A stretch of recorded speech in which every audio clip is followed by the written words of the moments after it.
इतिहास में तो कई बड़े बड़े साम्राज्य हुए हैं, है ना? लेकिन कुछ की कहानियां जमीन पर नहीं, बल्कि समंदर की लहरों पर लिखी गई।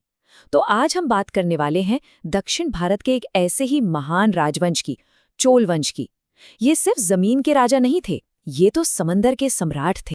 अच्छा, सोचिए जरा, भारत का वो कौन सा राजवंश हो सकता है जिसने इतनी शक्तिशाली नेवी यानी नौसेना बना ली कि उसका झंडा भारत ही नहीं बल्कि दक्षिण पूर्व एशिया तक जा लहराया?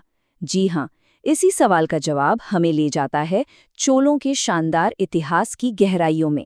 एक ऐसी कहानी जिसे सच में समुंदर की लहरों ने लिखा था। वैसे तो चोलों का नाम बहुत पुराना है, लेकिन इतिहास में एक ऐसा दौर आया जब वे लगभग गुमनामी के अंधेरे में खो से गए थे, और फिर 9वीं सदी में उन्होंने ऐसी जबरदस्त वापसी की जिसने पूरे दक्षिण भारत का नक्शा ही बदल दिया।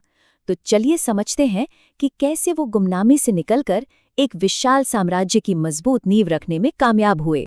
इस जबरदस्त वापसी का, इस शाही चोल वंश के पुनरुत्थान का सारा श्रेय जाता है विजयालय को। उन्होंने उस दौर के पांड्यों से तंजौर, जिसे आज हम तंजावुर के नाम से जानते हैं, उसे जीता और उसे अपनी राजधानी बना लिया। बस यहीं से चोल शक्ति के एक नए केंद्र का उदय हुआ। विजयालय ने तो नींव रख दी थी, लेकिन इस विरासत को सही मायनों में आगे बढ़ाया उनके बाद आने वाले शासकों ने। उनके बेटे आदित्य प्रथम ने पल्लवों को हराकर साम्राज्य की सीमाओं को और फैलाया। और फिर आए परांतक प्रथम, जिन्होंने पांड्यों से मदुरै को छीन लिया और मदुरै कोंड का टाइटल हासिल किया। इसका मतलब था मदुरै का विजेता।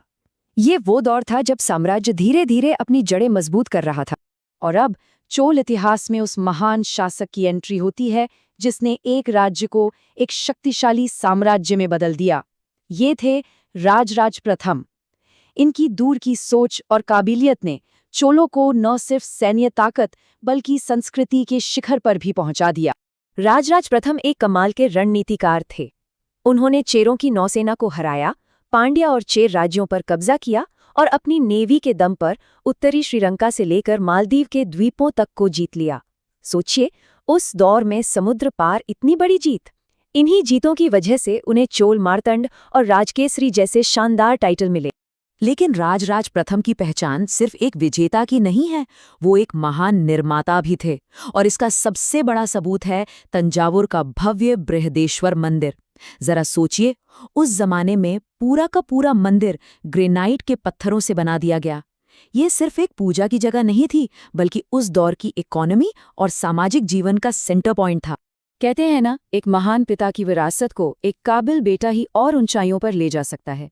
राजराज प्रथम के बाद गद्दी पर बैठे उनके बेटे राजेंद्र प्रथम, और इतिहास आज उन्हें सागर के विजेता के रूप में याद करता है। राजेंद्र प्रथम की नज़रें सिर्फ दक्षिण तक ही नहीं थी। उन्होंने उत्तर भारत की तरफ एक बहुत बड़ा और सफल मिलिट्री अभियान चलाया और उनकी सेनाएं पवित्र गंगा नदी तक जा पहुंचीं। ये एक ऐतिहासिक जीत थी। इसी के बाद उन्होंने गंगईकोंड चोल का टाइटल धारण किया, जिसका मतलब है वो चोल जिसने गंगा को जीत लिया। राजेंद्र प्रथम के दौर में चोल नौसेना अपनी ताकत के चरम पर थी। ये उस समय की दुनिया की सबसे पावरफुल नेवी में से एक बन चुकी थी।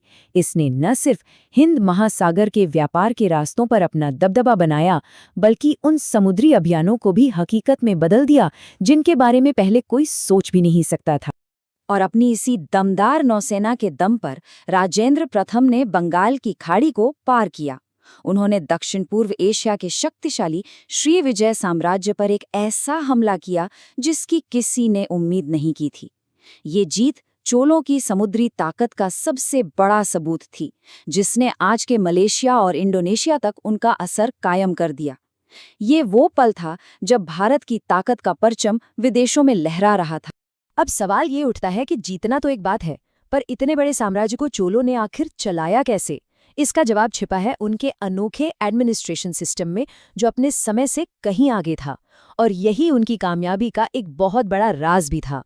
उनका पूरा प्रशासन बहुत ही ऑर्गेनाइज्ड था। सबसे ऊपर राजा, उनके नीचे पूरा साम्राज्य प्रांतों में बटा था, जिन्हें मंडलम कहते थे।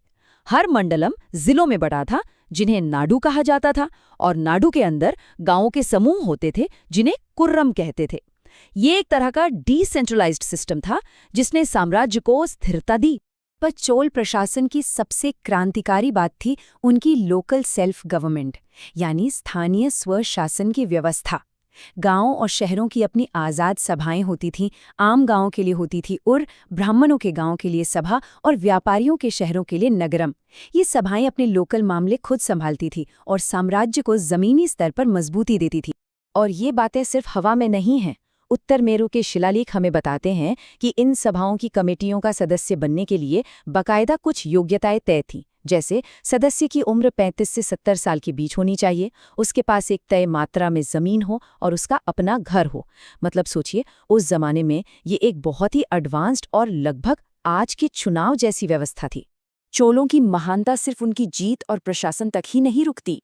उनकी कला और आर्किटेक्चर की जो विरासत है वो आज भी हमें हैरान कर देती है और उनकी शानदार संस्कृति की कहानी कहती है।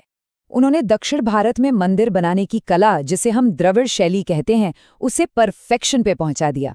मंदिरों के ऊंचे ऊंचे शिखर, जिन्हें विमान कहा जाता है, और दीवारों पर बनी बारीक मूर्तियां चोल आर्किटेक्चर की एक अमर पहचान बन गई। चोल कला के दो सबसे बेहतरीन उदाहरण हैं उनके विशाल मंदिर और उनकी कांसे की मूर्तियां। एक तरफ बृहदेश्वर जैसे आसमान छूते मंदिर हैं, तो दूसरी तरफ लॉस्ट वैक्स तकनीक से बनी नटराज की वो विश्व प्रसिद्ध मूर्तियां, जो कला और अध्यात्म का एक अद्भुत संगम है। तो सवाल ये है कि आज से 1000 साल पहले शासन, नौसेना और कला, इन सब में महारत हासिल करने वाले चोलों से आज हम क्या सीख सकते हैं? शायद एक कुशल प्रशासन का महत्व, दूर तक देखने वाली सोच की ताकत और अपनी सांस्कृतिक विरासत को सम्मान देने और उसे सहेजने की जिम्मेदारी।